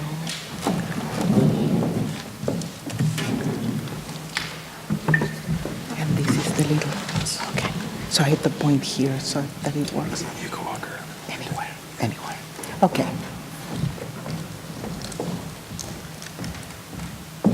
Well, good evening, and I am Jimena Katapiyan, and I wanted to tell you that, we're going to travel to South America because I'm from Chile, and... Thank you. That's how we always say that everywhere we go. Okay, so I grew up close to, by the ocean. Who wouldn't be by the ocean if you live in Chile, right? But so that was Valparaiso. And so this was the area where I grew up. And then I was in Punta Arenas, right there by the Strait of Magellan, where it's the southernmost university in the world. And that's where I was teaching before I came to US. But I want to talk about a very dark and frightening day in my life. That was September 11 of 1973. It's a long time ago. And I was an undergrad math major at Universidad Técnica del Estado in Santiago, I'm speaking Spanish. That's the day when Augusto Pinochet took power of the country, and that's the day that the president that had been democratically elected, Salvador Allende, was killed. So I want to show you that few pictures that I gathered, and also I want to tell you that I was there because I was a student at Universidad Técnica del Estado that was bombarded that day as well with the presidential palace. So I'm going to show you then, that's the first picture, what you see on the top left, that's the presidential palace on September 11 in the morning. And you see a little smoke already because it had already started to be bombarded. And you see over here, you see the soldiers, and then Allende was supposed to be in that part with his bodyguards, and the picture at the lower left is just when was already more bombs, and it felt. I was 2 blocks away from the building, the presidential palace, living there with a classmate that was also my roommate and classmate, and it felt like being in another earthquake. We have earthquake all the time, so it felt like so we were getting ready to go to the university that morning because it was a special day. Classes had been canceled, but we were going to have the visit of the president, Salvador Allende, that morning. So that's why in the next picture you'll see that's one of the buildings that was bombarded. And so you read there, Universidad Técnica del Estado. Now it has a different name. Now it's Universidad Santiago de Chile. But so it was one of the buildings, that was one of the main buildings that was bombarded. We had a curfew for 4 days and 4 nights. We didn't have water. We didn't have electricity. And we couldn't go out because outside it was a civil war. So we heard all day, all night, the shooting, and especially in the building where we were, because there was a person in the building shooting back at the soldiers. So the building that I was in was ransacked, and that was very scary. When we were able to go back to classes a few weeks later, you know, when you go to classes, and my students do this all the time, they always sit in the same seat, right? You always do that. So when we went back, almost half of the seats were empty. And what happens is that those students were either in concentration camps, or they were disappeared because there were so many people that disappeared, or they were already have been executed. There were over 30,000 people that were tortured and executed during those days in Chile. So it was very sad. Also, I ran into some of my classmates when I was visiting. My brother-in-law, who was first he was in hiding, then he went to jail, and then he was in a concentration camp. So while visiting, I ran into some of my classmates whom I couldn't really acknowledge because that would get me in trouble as well. But I could pass the word and say so-and-so, I know that he's still alive and he's there. Let me show you here. That's outside in one of the streets in Santiago, and that was a normal scene that you could see. After those 4 days and 4 nights that we were in curfew, we could go out and scenes like this, and that's a common one in those days in Santiago and in many of the cities in Chile. Over 200,000 people were in exile after that, including my sister and her husband and the little baby. So I also wanted to say here, well, that's another one. They're taking people. And then here, maybe some of you have heard that there were so many people in jail and so many detainees that they had to use the National Stadium to put them while they were waiting to be somehow executed or sent to some other places. So the picture you see in the lower left, that's in the lower part in the same stadium. And so they weren't really very nice days, or I would say not very nice years at all. You want to know why I came to US? The dictator lasted for years and years. And so I decided to, when I was teaching in Punta Arenas by the Strait of Magellan, I thought, I'm going to go to US because I knew English. My parents make sure that we would learn English while in school, which was a very wise decision. So I came to US in 1986, and mathematics, I say always, mathematics brought me here because I wanted to study mathematics, and I also wanted to live in a country without a dictator. So this was a good choice. I came with my 2 kids, 5 and 9 then, and 1 luggage each. That's all we had. And it was wonderful to be here. People were very generous. If you ask about my experience as an immigrant here, when you're in grad school, This was a Big Ten university, University of Iowa, and the people were very generous by giving us all type of things so that we could have them in the housing that we had, grad housing. So it was very, very good years, and I would say for the question, how did you adjust to the life in US? The 5 years that I studied PhD with the 2 kids, I would say I didn't have time to adjust because I was too busy studying. Just there was no time. Studying and taking care of the kids, that was all. So I really began to have, enjoy other things besides math, because I love math, was when I got the job here at Millersville.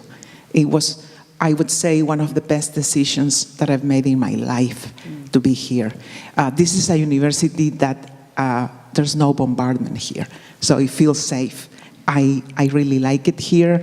So the kids also have benefited a lot. The kids are grown up now, both graduated. They have all the opportunities, so that's why I decided not to go back to Chile, but I go back always every year. Sometimes I give talks, I go to conferences, and visit the family especially. So with regards to the question, what advice would you give to other immigrants? Linda, you said it all, because you said, be grateful. You are grateful. You are so grateful to be here. Everything is so, you have everything. Don't take things for granted, right? You appreciate them when you don't have them, and then you see all this that you have here. So I am extremely grateful. This is a wonderful country. And thank you.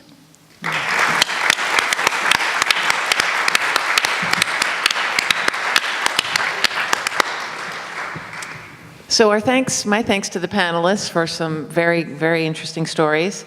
I've learned a lot tonight. And I'd like to open it up to all of you to ask questions of any of our panelists.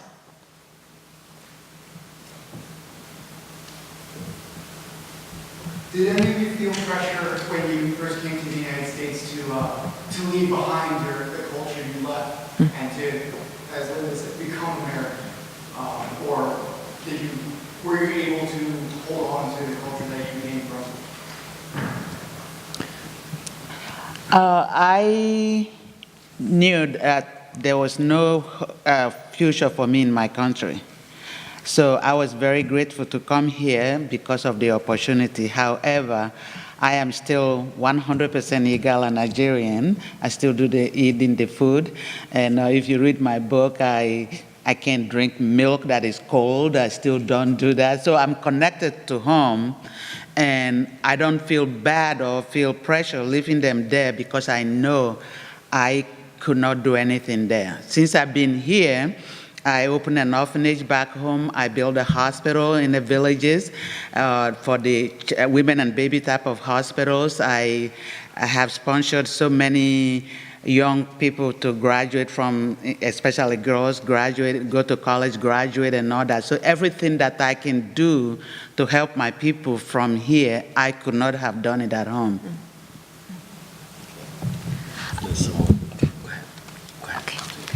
I can just confirm that I never gave up my Russian, Ukrainian, and Jewish culture.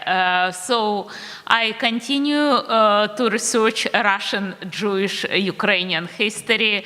I continue to travel when I can to Ukraine. And I follow all news. I have Russian channels on my TV. So I always tell that I did not break connections. And of course, like Ajoma suggested, I always feel that I'm different and I want to be different. So I appreciate America for hospitality, but I never gave up my Russian, Jewish, Ukrainian background. I agree with both of you, But I should tell you something very odd that is happening now. I go to Chile every year, sometimes twice a year, because we have a big family. So I thought, Ojoma, that my family was big, but yours, you said, we're 4 sisters, just 4. But what happens when I go there now, many times they ask, where are you from? And I said, come on, I'm Chilena. And they said, you don't talk like a Chilena anymore. I don't know the words, I cannot, because they're evolving. And so it feels like, and it happened also, my daughter lives in Brooklyn, and when she goes there, she says the same thing, Mom. I feel like, where am I from? Because, of course, here everybody asks us, where are you from? And also it's happening over there. So I actually feel that I belong to both countries. And Chile allows you to have another nationality. So I became a citizen in 2008, and I was able to vote for the first time when Obama became president, because I wasn't able to vote before because of dictator. Yeah. Sorry. Really, I think that when I look closely on coming first to Canada and then the United States, I would really say that what binds all of us together, all over the world, are same values: family, good friends, good behavior, wanting to help people, and just going about your life with the expectation that your friends will respect you just as you respect them.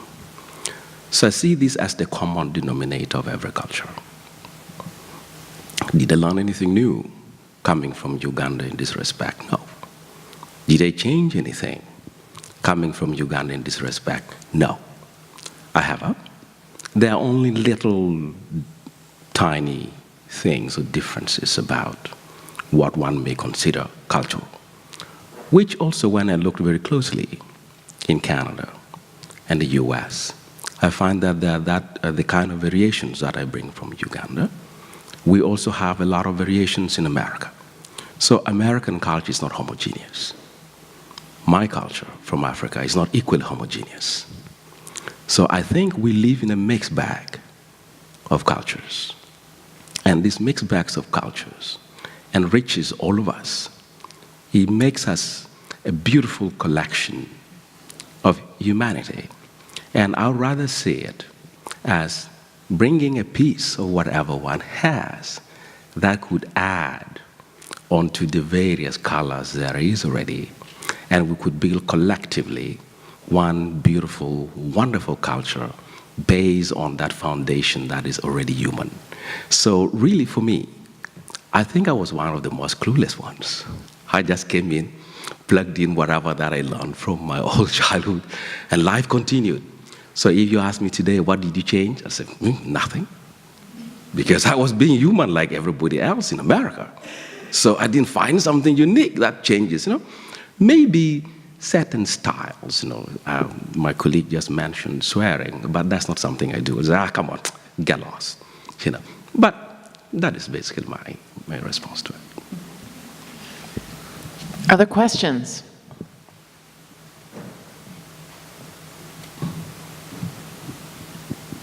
Yeah, sorry.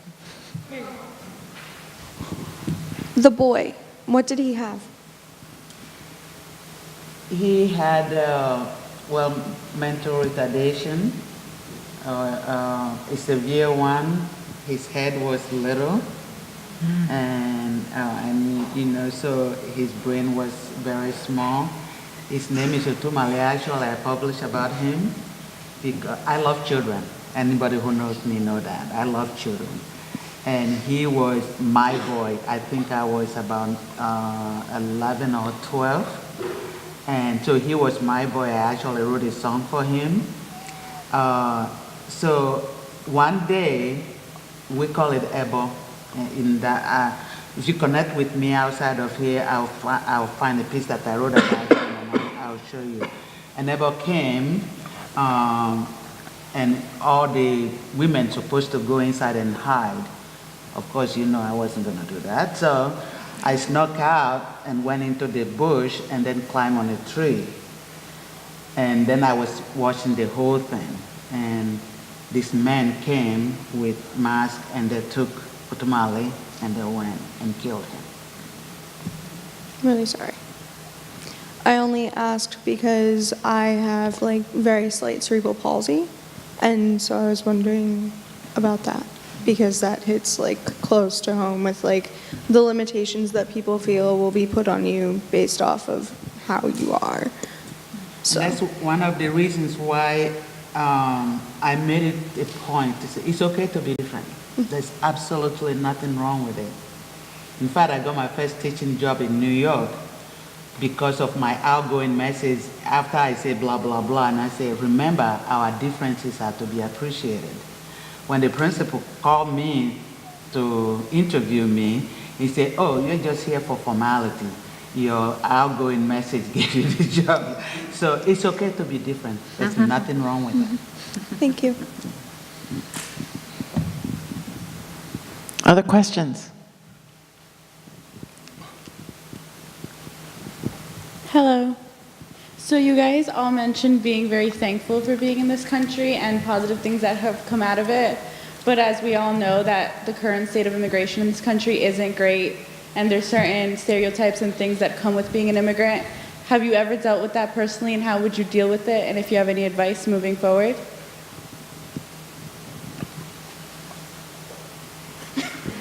Okay. I don't have to be the first one to speak. Sure, I'll do it.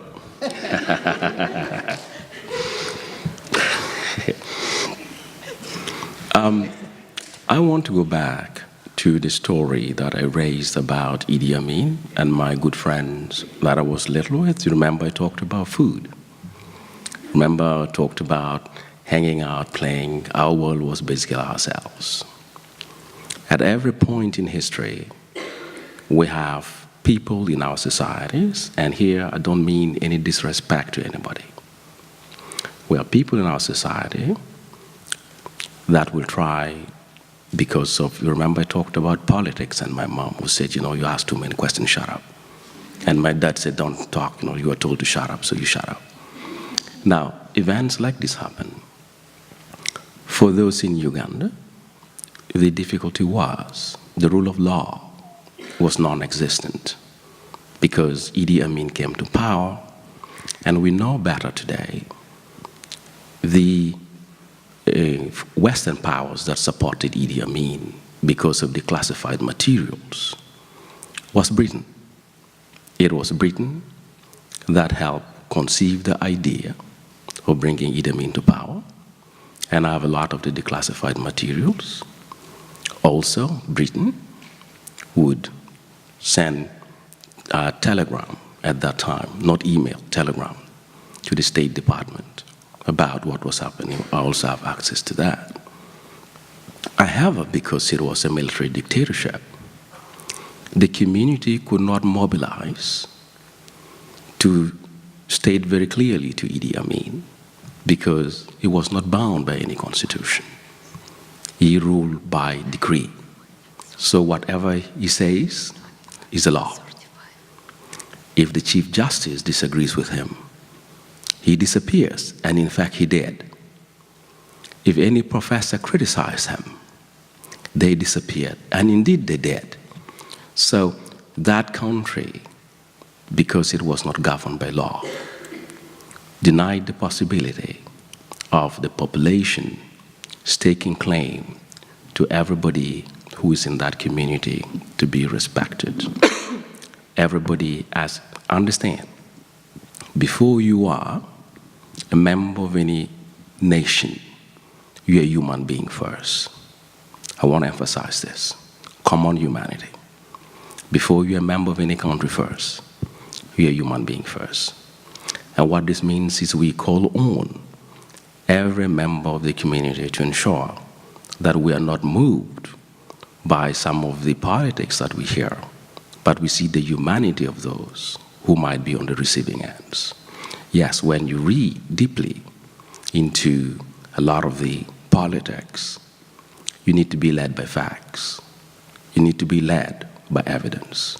And may evidence guide all of us, and the rule of law be the factor that binds everybody, so that those who are scared at least could find solace in us. Thank you. I hope I helped you.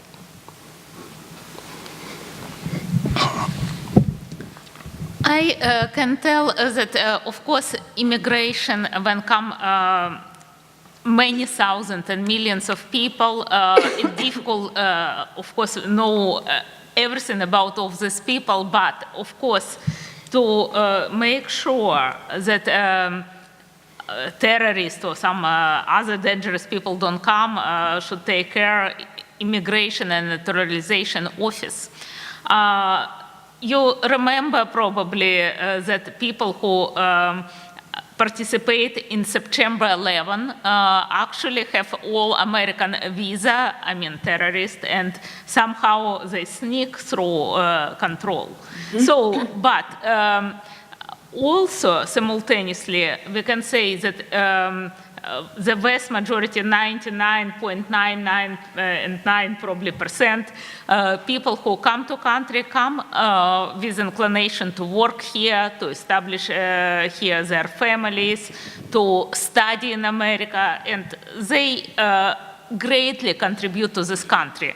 We organize all this event to show how successful can be immigrants and how much they contribute to culture and to science and to all American life. So, I mean, we need just make sure that Immigration Naturalization Service doing well their work, that they carefully check all people who come to country. And in general, of course, America is country of immigrants, and it greatly benefits from immigrants, and they greatly contribute in all lives of society. So I believe that in general, immigration good for America, not bad for America. I personally think that with being very careful and like sort of screening people, we should be already been accepting a lot of the people that need a country, a safe country like this one. I actually wrote a letter to President Trump and told him about my view of immigration. That's one thing about me. If I don't complain, I do something about it. I came here, I have been legal every time since I came here. 16 years, took me 16 years and thousands of dollars later, and I have a stack of paper, if you don't believe me, before I became a resident, a legal resident. And then at the age of 21, when I was allowed to drive and, drink, so I drink a lot. So that's when I became a citizen. So you became a citizen in 2009. Mine is 2009 as well. That's when I became a citizen. So what am I saying? I think in my letter to President Trump, I actually told him that if you really want to improve the immigration that is going on, the issues, he should actually handle it from the basis, the corruptions. The people that are actually qualified, have a valid reason to come here, especially like my country, are not able to come because they don't know somebody who knows somebody, and they don't have money to bribe somebody who will bribe another person. And the person that has money are the only people that come. So this country is built, is a melting pot, and I think everybody that really want to come here and make a better life for themselves should be given opportunity to come. I came here with 6th grade education. I studied for GED for 8 months. I barely passed. 10 years, 2 days later, I know the hours, I know the minutes, and I know the seconds, but I'm not going to tell you that. I was graduating top of my class from Teachers College, Columbia University, okay? We're not some kind of monsters.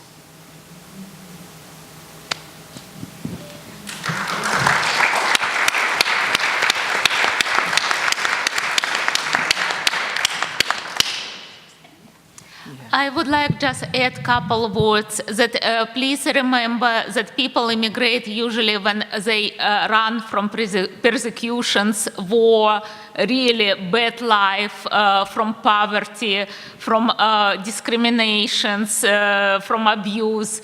So nobody will usually immigrate just from good life. So people have to do this, and America always was very generous, accepting all kinds of immigrants, and they benefited greatly this country. And I believe that America should continue this tradition, just to be all immigrants carefully checked, and then these new thousands and millions of people who come to this country make America even better place to live than it right now. Thank you all for coming. Thank you very much for coming.